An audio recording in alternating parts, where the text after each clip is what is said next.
Hello అండి. Welcome to we cooks 17. ఇవాల్టి రెసిపీలో తక్కువ ఆయిల్‌తో చాలా హెల్తీగా, టేస్టీగా ఈవినింగ్ స్నాక్ అయినా, డిన్నర్‌లోకైనా టోస్ట్ చేసేసుకోవచ్చండి. చాలా చాలా టేస్టీగా ఉంటుంది. తప్పకుండా ఒకసారి రెసిపీని చూసి ట్రై చేయండి. ఇంట్లో కూరగాయలు తినని పిల్లలుంటే వాళ్ళకి ఈజీగా ఉపయోగపడుతుందండి ఈ రెసిపీ అనేది. మీ ఇంట్లో కూడా కూరగాయలు తక్కువగా తినే పిల్లలుంటే ఎటువంటి రెసిపీస్‌ని ట్రై చేస్తారో చిన్న కామెంట్ చేయండి. సాస్‌లేమి వాడకుండా ఇక్కడ నేను కొత్తిమీర, పుదీనా చట్నీ చేశానండి. చాలా చాలా టేస్టీగా ఉంటుంది. తప్పకుండా స్కిప్ చేయకుండా చూడండి. చాలా టెంప్టింగ్‌గా ఉంటుందన్నమాట. సన్నగా కట్ చేసి పెట్టుకున్న క్యారెట్, బీన్స్ తీసుకోవాలి. ఉడికించి పెట్టేసుకోవాలి. పొటాటోని తీసుకొని అది కూడా బాయిల్ చేసుకొని పొట్టు తీసి బాగా మ్యాష్ చేసుకోవాలి, లేదా గ్రేటర్లో గ్రేట్ చేసి పెట్టుకోవాలండి. సన్నగా కట్ చేసి పెట్టుకున్న ఉల్లిపాయ ముక్కలు, లెమను, కొత్తిమీర, ఒక చిల్లీ తీసుకున్నాను పిల్లలకు కాబట్టి, కొద్దిగా అల్లం తీసుకున్నాను. మీరు కొంచెం ఇంగ్రీడియంట్స్ని మీ స్పైసీకి తగ్గట్టు ఎక్కువ తక్కువ చేసుకోవచ్చండి. క్యారెట్, బీన్స్ అనేది మీరు టోస్ట్‌లో ఊడిపోతుందేమో తినేటప్పుడు, రాలిపోతూ ఉంటుంది అలా అనుకోవద్దండి. మనం బైండింగ్ కోసమని ఆలు వేస్తున్నాం కదా! సో, హ్యాపీగా తినేసేయొచ్చండి. ఒక కడాయిని పెట్టుకొనేసేసి కొద్దిగా ఆయిల్ వేసుకుంటే చాలు. ఎక్కువ ఆయిల్ అవసరం లేదు. ఆయిల్ వేడెక్కిన తర్వాత ఫైన్‌గా కట్ చేసి పెట్టుకున్న అల్లము, పచ్చిమిర్చి వేసుకోవాలి. ఒక నిమిషం పాటు బాగా ఫ్రై చేసి కొద్దిగా పసుపు వేసుకోండి.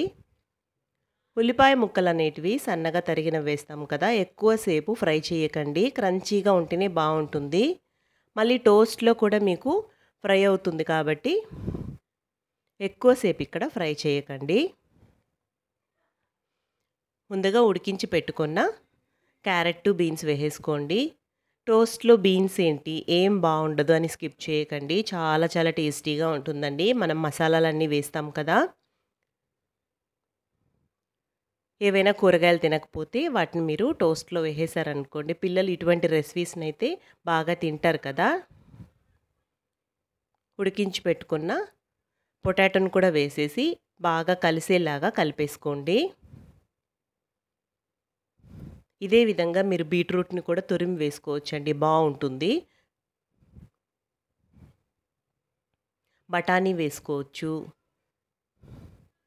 కొద్దిగా మొత్తం కలిపేసుకున్న తర్వాత హాఫ్ స్పూన్ వరకు ధనియాల పొడి, హాఫ్ స్పూన్ వరకు కారం, హాఫ్ స్పూన్ వరకు గరం మసాలా, కొద్దిగా ఉప్పు, కొంచెం కొత్తిమీర వేసుకోవాలి. కొద్దిగా చాట్ మసాలాను వేసుకోండి. లెమన్‌ని కొంచెం పిండేసేసి అది కూడా వేసుకొని మొత్తం బాగా కలిసేలాగా కలుపుకొనేసేయండి.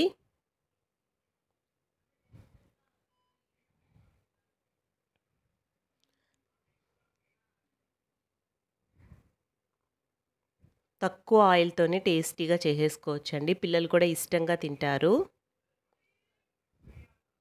వీడియో చూసిన తర్వాత మీరు కూడా ట్రై చేస్తే తప్పకుండా ఒకసారి కమెంట్ చేయండి. వీడియో నచ్చినట్లయితే లైక్ చేసి మీ ఫ్రెండ్స్ అండ్ రిలేటివ్స్‌కి షేర్ చేసుకోండి. ఇంతవరకు ఎవరైనా వీడియో చూస్తున్న వాళ్ళు సబ్స్క్రైబ్ చేసుకున్నట్లయితే ప్లీజ్ ప్లీజ్ సబ్స్క్రైబ్ చేసుకోండి.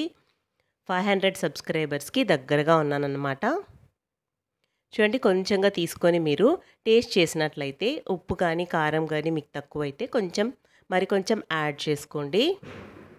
ఇక్కడ నేను వేసింది మీడియం స్పైసెస్ అన్నమాట. అంతే అండి. దాన్ని చల్లార్పిన తర్వాత మనం చేసేసుకోవడమే. ఇప్పుడు చట్నీ ప్రిపరేషన్‌ని చూద్దామండి. కొద్దిగా అల్లం తీసుకున్నాను. ఒక 2 వరకు పచ్చిమిరపకాయలు తీసుకున్నాను. పిటికెడు కొత్తిమీర, కొంచెం పుదీనా తీసుకోవాలి. నీట్‌గా వాష్ చేసేసుకొని మిక్సర్ జార్‌లోకి ట్రాన్స్‌ఫర్ చేసుకోవాలి. అంటే సాస్‌లేమి వాడకుండా మనం హెల్తీగా, టేస్టీగా కూడా ఉంటుందండి. చాలా చాలా టేస్టీగా ఉంటుంది ఈ పుదీనా చట్నీ. అందులో కొంచెం నిమ్మరసం వేసుకోవాలి. కొద్దిగా పెరుగు, 2 స్పూన్ల వరకు పెరుగుని వేస్తున్నాను నేను. ఇందులో చల్లనీళ్ళు వేసుకోవాలండి. కలర్ అనేది చేంజ్ అవ్వకుండా ఉంటుందన్నమాట. ఒక స్పూన్ వరకు పప్పులు వేసుకోండి. సరిపడా ఉప్పు వేసుకోవాలి. ఫైన్ పేస్ట్ లాగా చేసుకున్న తర్వాత కొంచెం టేస్ట్ చేస్తే నాకు స్పైసీగా అనిపిస్తోందండి. మరొక స్పూన్ కర్డ్ యాడ్ చేసుకొని నేను మిక్సీకి పట్టేసుకున్నాను. చేస్తూ ఉంటేనే వింటర్ కదండీ! బాగా చీకటిగా డార్క్‌గా అయిపోయింది.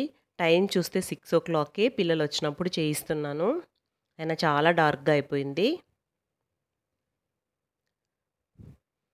నేను తీసుకున్నదైతే శాండ్‌విచ్ బ్రెడ్ కాదండి. మిల్క్ బ్రెడ్డే ఇది.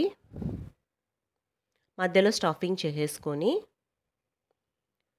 నేనిక్కడ టోస్టర్‌లో పెట్టుకుంటున్నాను. నా దగ్గరున్న టోస్టర్‌కి ఈ విధంగా కట్ చేసి పెట్టేసుకుంటున్నాను.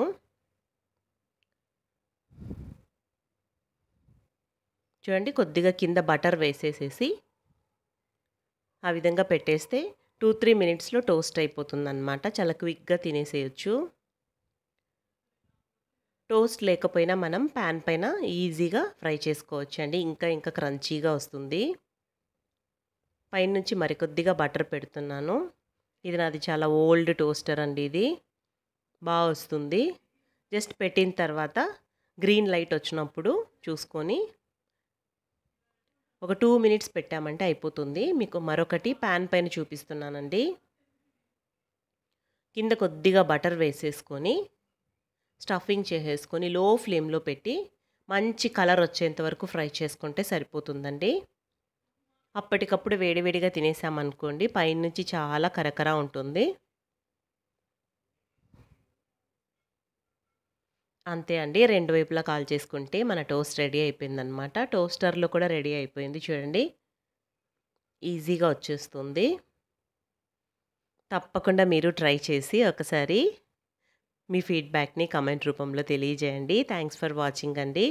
ఖచ్చితంగా సబ్స్క్రైబ్ చేసుకోండి. పుదీనా చట్నీ మాత్రం చాలా టేస్టీగా ఉంటుందండి. తప్పకుండా ఈ పద్ధతిలో ఒకసారి ట్రై చేయండి. నేను చేసిన తర్వాత ఒక 2 అవర్స్ తర్వాత కూడా కలర్ అనేది అస్సలు చేంజ్ అవ్వలేదు చూడండి పుదీనా చట్నీ. 4:30 అలా చేశాను. మళ్ళీ పిల్లలొచ్చినప్పుడు టోస్ట్ చేశాననమాట. చూడండి క్యారెట్, బీన్స్ కదా! టేస్ట్ బావుండదేమో అని అస్సలు అనుకోకండి. చాలా టేస్టీగా ఉంటుంది. థాంక్స్ ఫర్ వాచింగ్ అండి.